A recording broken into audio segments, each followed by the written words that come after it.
Who does it benefit to make these excuses and to say it's everybody else? I see this stuff and look, we are going to call it out. We, the Americans, we the white people of America, we the peaceful, law-abiding, tax-paying people of America are saying, hey, blacks, get your shit together.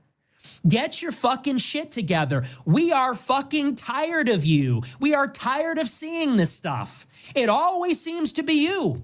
Now listen, this Nick Fuentes, right? Now this individual sit up here and talk bad about black people and want to act like we didn't build this country. I'm not saying we did it solely alone, but we know that the majority of the labor and infrastructure that was actually physically built was by black people. You want to sit up here and talk all bad about black people? Cool, but we about to kill the narrative right now because I'm about to show y'all a video of she talking so bad about black people, which he does have some valid points. I'm not going to negate that. But you talk about people, unaliving people in black neighborhoods. I want you to explain at your residence why a man with the same complexion as you came to your house and tried to unalive you. Not only did he try to unalive you, he tried to unalive other individuals as well. We can pull out all the receipts. If y'all were so law-abiding, which that what came out of your mouth, why did a Caucasian man come to your residence, not only tried to unalive you, but he actually unalived other individuals? Matter of fact, he had unalived somebody before he even got to your residence. And this is a man that's your skin complexion. Let's roll the tape. Yo, Nick.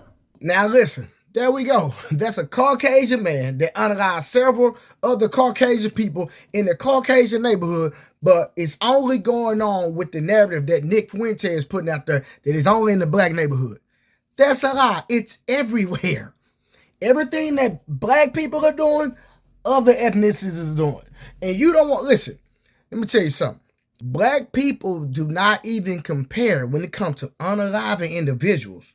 When it comes to Israel and Palestine, I'm going to leave that right there. I'm going to let that sizzle in your spirit. Let that sizzle. The amount of people in the genocide that what's going on over there, black people look like angels. And let's not go in depth about that. But let me say this real quick. Shout out to Media Man. I'm about to play Media Man footage. It's a guy on the internet named Media Man. He's going to pull out all the receipts on black crime and what percentage of black men actually commit crimes, the percentage of black men that are actually incarcerated because of crimes. I need y'all to sit back. He done already did the research for us. His name is Media Man on YouTube and Facebook and Instagram. He done already did the research. I'm taking the clip for him. This is fair use. I hope he don't flag my video, but I'm just saying that because he done already did all the statistical research and we have the evidence. I'm about to clip it, put it a part of this, and so y'all can watch this and then let that sizzle in your spirit. You did? I'm out.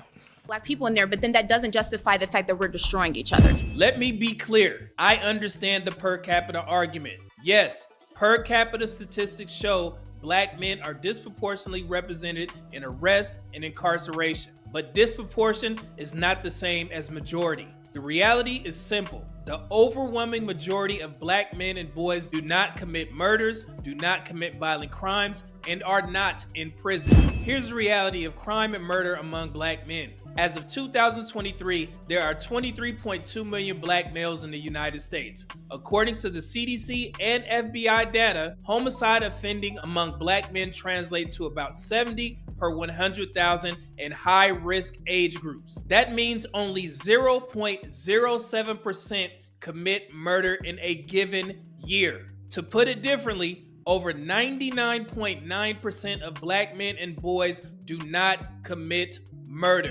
And if you need an example of how this should be worded when you're talking on a public platform, here you go.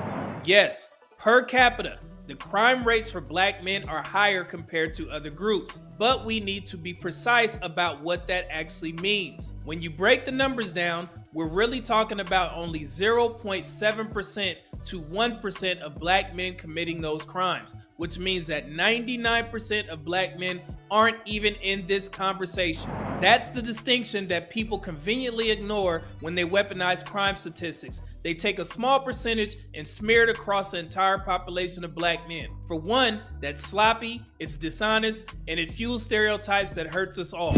And to add further mass incarceration context, according to the Prison Policy Initiative's Whole Pie 2025, nearly 2 million people are incarcerated nationwide across state, federal, local, and other facilities. Black Americans make up about 37% of this population, or roughly 740,000 individuals. Now, even if we were to assume that all 740,000 were black men and boys, which they are not, that would be only 3.1% of the black male population. That means 96.9% of black men and boys are not incarcerated. And further, here's what often gets left out. Not all black men in prison are there for violent crimes. In fact, a large share are serving time for drug offenses, property crimes, technical violations of probation or parole, or other non-violent charges. The idea that every incarcerated black man is a murderer is flat out false. This is where the conversation often gets manipulated. People talk endlessly about mass incarceration as if it defines all black men. But the truth is that over 98% of the black population is free. The focus on incarceration overshadows the reality of millions of black men who are living productive, law-abiding lives. And what's even more troubling is that many of the cases that put black men behind bars in the first place have later been proven false. Black men make up the highest share of wrongful convictions overturned by DNA evidence and exonerations. Time and time again, the system has punished innocent black men, only for the truth to come out years later. That makes it even more reckless when people casually point to incarceration as proof of criminality, because a disturbing percentage of those numbers represent men who never should have been locked up in the first place. With this next point, I'm specifically talking to the black community. I want you guys to let me know if you've heard this before. For black men born in 1981, the lifetime likelihood of going to prison was 1 in 3. For black men born in 2001, that risk has fallen to 1 in 5. And I know that doesn't seem like enough, but it's undeniable progress. And it proves that the narrative of all black men are criminals is outdated, false, and it's also shameful, especially for a black person to repeat it. So let me say this clearly to the black community.